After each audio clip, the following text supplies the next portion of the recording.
Es realmente un placer, como decimos siempre, estar con ustedes a través de www.robertodebries.com para comunicar conceptos de pensamiento. El concepto que nos toca revisar hoy es el número 61, el número 61, que es el miedo. Miedo básico para comprender la vida humana, para comprender nuestra vida, la vida de los demás, individual y colectiva, porque los seres humanos tenemos miedo. ¿Y este miedo de dónde viene? Si utilizamos el sistema fortalezas, debilidades, amenazas, debilidades, nos damos cuenta que el miedo aparece cuando las amenazas sentimos o sabemos que no la podemos neutralizar porque no tenemos las fortalezas necesarias para hacerlo.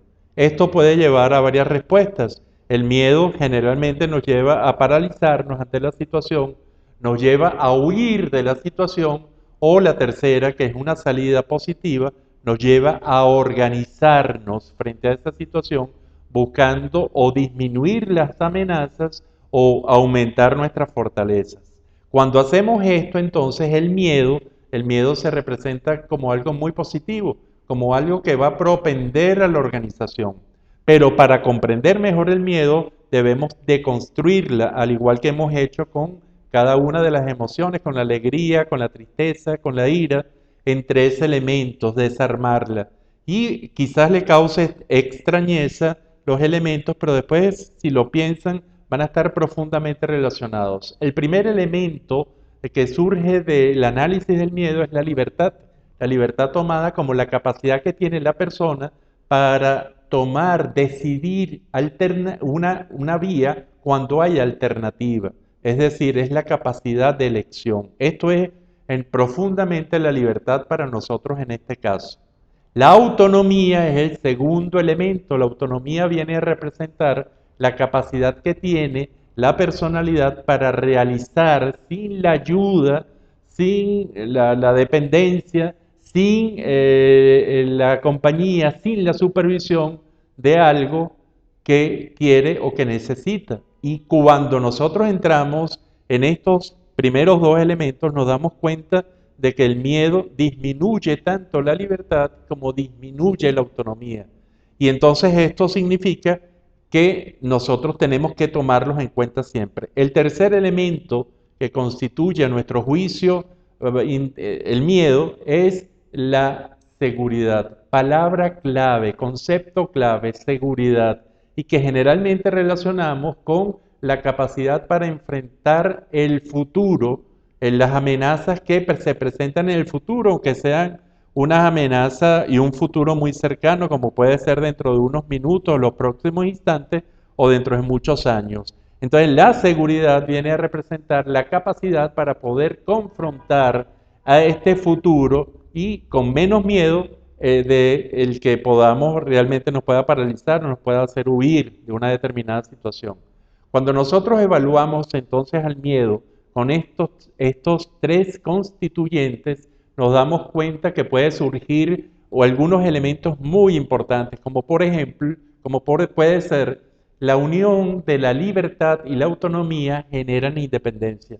Cuando la gente tiene o los grupos tienen capacidad de elección y capacidad de hacer, son independientes. Esta palabra básica es una palabra muy ligada al miedo. Pero ¿qué aparece cuando nosotros mezclamos, por ejemplo, la libertad con la seguridad? Aquí la cosa es bien importante porque aquí se va a generar el sentido del bienestar. Es decir, cuando tenemos la capacidad de elegir y nos sentimos seguros en nuestras decisiones, hay una presencia de bienestar. Y en el fondo es no sentir miedo al futuro que pueda llegar. Mientras que cuando nosotros mezclamos en este juego importante de palabras el concepto de autonomía con el concepto de seguridad, nos enfrentamos entonces al concepto de confort, de comodidad, de estar cómodo haciendo lo que uno quiere, sin necesidad de otra persona, y eso nos da seguridad. Estos dos elementos últimos y tienen mucha importancia porque cuando hay bienestar y hay comodidad y en el fondo se maneja la seguridad.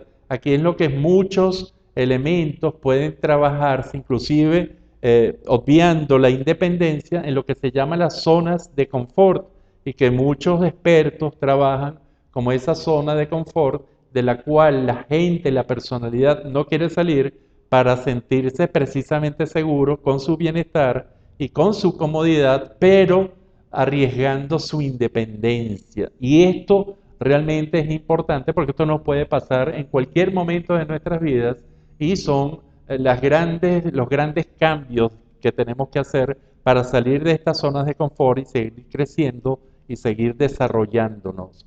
Cuando nosotros evaluamos el miedo así, entonces nos damos cuenta que la vida del miedo normal en el ser humano y elemento que nos lleva a la organización en positivo, nos damos cuenta de cómo enfrentamos nuestros principales miedos. Yo voy a nombrarle algunos miedos, no son todos los miedos, pero los más importantes podrían ser el miedo a la soledad, el miedo a la violencia, el miedo a hacer daño, el miedo a dañar sobre todo a los seres que amamos, el miedo al anonimato, el miedo a la exclusión, muy importante ahorita en muchas partes, el miedo a la locura, el miedo a la muerte, el miedo a la enfermedad, el miedo a no saber qué hacer en un momento determinado, el miedo al fracaso, el miedo a la pobreza. Y si les pido que si usted localiza en alguna de estas palabras sus grandes miedos, probablemente usted ha hecho grandes organizaciones para enfrentarlo. Y así tan solo un ejemplo, si usted tiene miedo a la soledad, probablemente usted tenga una pareja muy estable, ha aceptado muchas cosas de la pareja para vivir en pareja y estar acompañado, tiene familia, tiene un cultivo de las amistades muy importante, se coloca en algunas organizaciones no gubernamentales, es decir, busca la salida. Y esto es lo importante de comprender el miedo. Revise sus miedos y revise qué está haciendo usted para organizar sus miedos. Este elemento, por lo tanto, es fundamental como un concepto de pensamiento. Si usted tiene algo que decirnos del miedo o de cualquier otro elemento, por favor, comuníquese con el roberto.bries@gmail.com. Y mientras tanto, nosotros estamos a la búsqueda de nuevos conceptos de pensamiento de esta primera lista de 99 para proponérselo a ustedes y crear la reflexión necesaria, la reflexión que lleve a tener cada concepto en su justo lugar. Será hasta la próxima, hasta el nuevo concepto.